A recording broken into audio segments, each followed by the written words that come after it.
Beyimin çadırı da, anamın otağı da beni taşımaz olmuşken, kimseye yük olmak istemem Gökçe.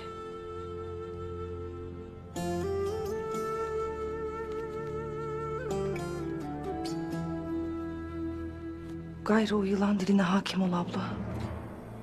Ol ki yeni doğacak iki yuvanın üstüne al bastı gibi çökmeyesin.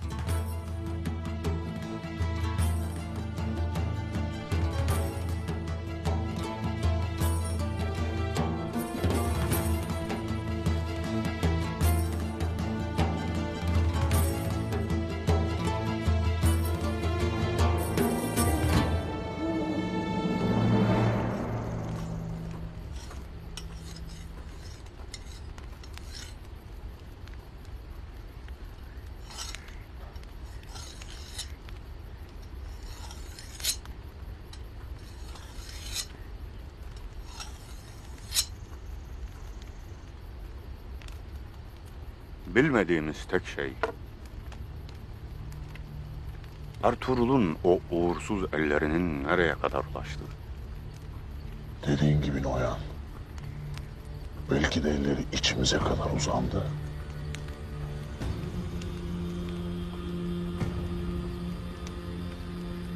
Hain kim? Hamza mı? Abdurrahman.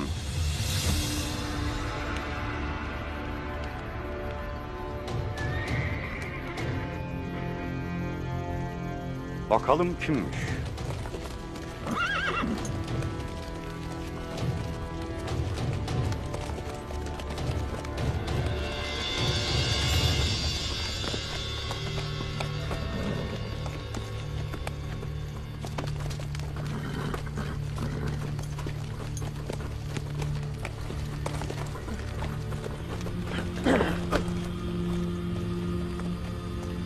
Emrin üzerine istediğin herkesi öldür İbni.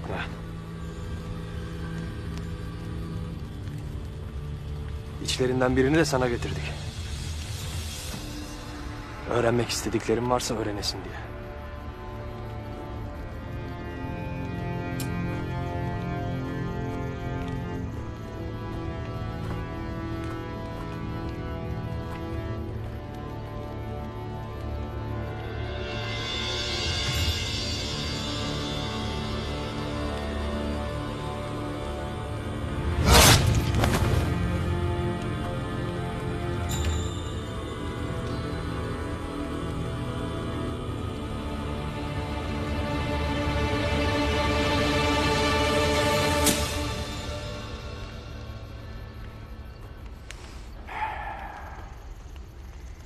Rüzgarlar, kurtlar, kuşlar, her türlü börtü böcek.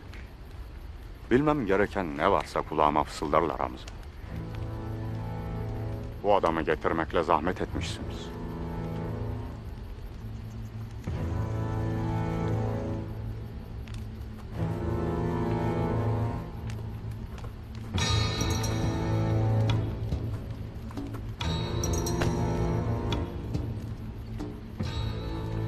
Vazifenizi layığıyla yerine getirdiniz.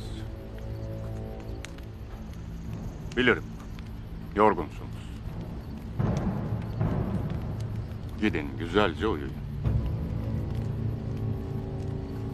Ertesi akşam Sultan Alaaddin'in sarayındaki gözüm, kulağım, sadık itimle buluşacağım.